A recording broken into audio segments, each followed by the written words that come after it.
I am now about 100 yards from the parking lot, and I've come across three ditch crossing trails on this drainage that goes, I don't know how long down this valley. And these type of areas are my favorite areas to scout and look for tracks.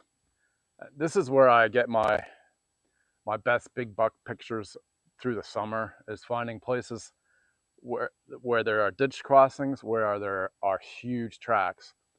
And this is the third ditch crossing I found since I got out of my truck. So I'm going to monitor this one for sure, see what I can get on photo or video. But I'm happily surprised at the amount of deer sign here. And I suspect the number one reason is because there are farm crop fields just across on the other side of the road here. So that's given the deer a really good food source, especially in the summer and fall. So we may be dealing with a higher population of deer than I'm used to, and that is darn good thing. That is a darn good thing. So I'm gonna continue down this drainage, looking for more crossings, and I'll show you the tracks that are on this one because these are bigger tracks, and I'll definitely be monitoring this area. But I'm gonna make my way down the drainage and make my way to the two thickets that I've found on my map that I checked out before I came here. But chances are that these spots that are close to the parking lot are probably not going to be hunted by most of the hunters because they just think, well, who the hell would hunt that close to the parking lot? So that way you eliminate 80-90% of the hunters. You're dealing with the absolute top hunters as far as scouting goes.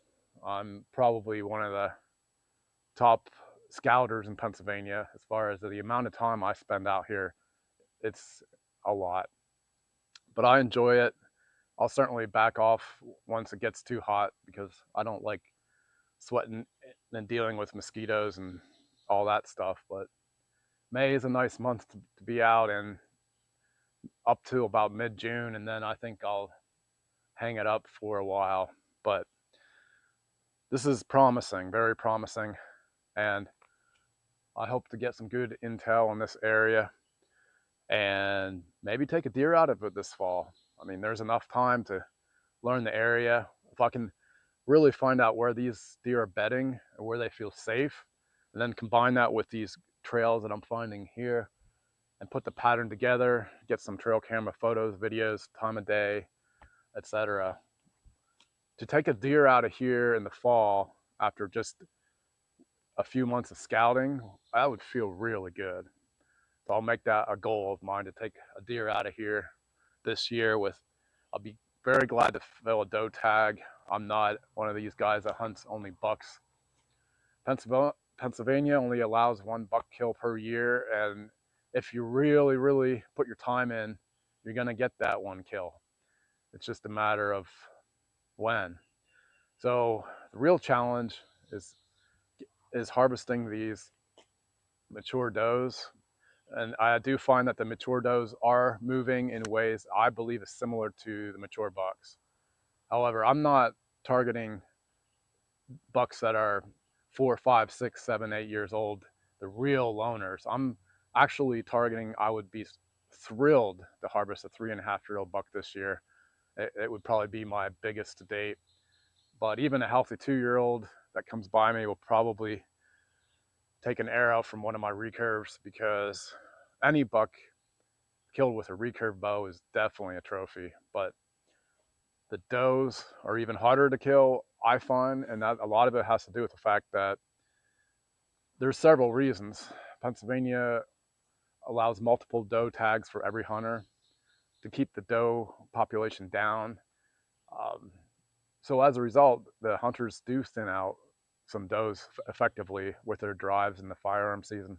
So there's not like a ton of does around Pennsylvania. For any of you out-of-staters that come here, you'll find out there's not. However, we do have a healthy number of mature bucks. And for every square mile of public land in Pennsylvania, you're definitely looking at one Pope and young animal. You're a 3.5-year-old on good habitat will probably score over 125 if everything goes well. So they are here, and that's the excitement in trying to kill those record book bucks. But in the process, I just want to become a good deer hunter, the best that I can be. And before I scope out those big boys, just fill those tags in the fall, because I think right now the Pennsylvania Game Commission has to issue 4 doe tags to get 1 kill, and that's, that includes all of the seasons. That's the bow season, the regular firearm season, the late season. So it's not exactly easy to kill even these does. So I'm going to make that a strong point this year. So today I got to find out where they're bedding, and I got some work to do. This is the trail that I'm most excited about so far. You can see these tracks right here, and there's some big splayed tracks right there, and they're all crossing down through here. So I'm most thrilled about this spot.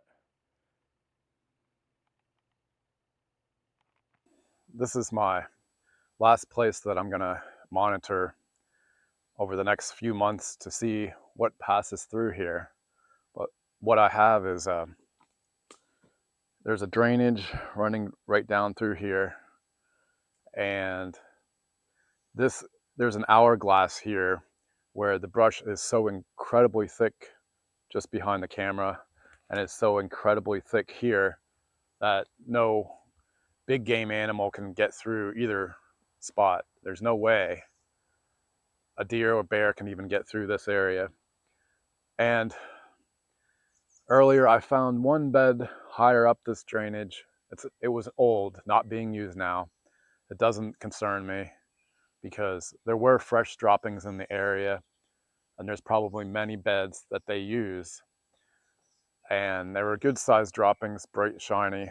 So I followed the opposite side of this little drainage down through here and picked up a trail. And this is the hourglass. This is where they have to pass through to continue on wherever they're going. And I suspect they're going out to private croplands across the road. So if I monitor this area, I'll find out what time of day they're coming through here and plan accordingly. I'm just walking back to my truck. I was making my way back to my truck where it's parked behind me, and I looked down and I saw one nice sized track walking right back towards to where my truck is parked. I'm literally about 75 yards from my truck, and then lone deer was standing right here in this open power line here, and it bounded into the forest where I just came out of. So what does that tell me? It tells me that when they find a place that they really like, they're going to stick to it. And it's very possible that the hunters that hunt in this area are not smart enough to realize that the best place is close to the parking lot. Could very well be the case. Right now I'm within 10 to 15 yards of the road. So, I mean, it's a little bit too close to hunt here, but this thicket here looks super good. Looks like the deer really want to be in there. They have what they need. It's basically a drainage system, and in the center of that drainage is super thick cover, and they just find a little elevation up in that really thick stuff, and they bed down. And then in the evening, I suspect they come across where I am, and on the other side of the road are crop fields, which could have anything they need: soybeans, corn, alfalfa. So that's why they're in here. I expect they stay here all year long.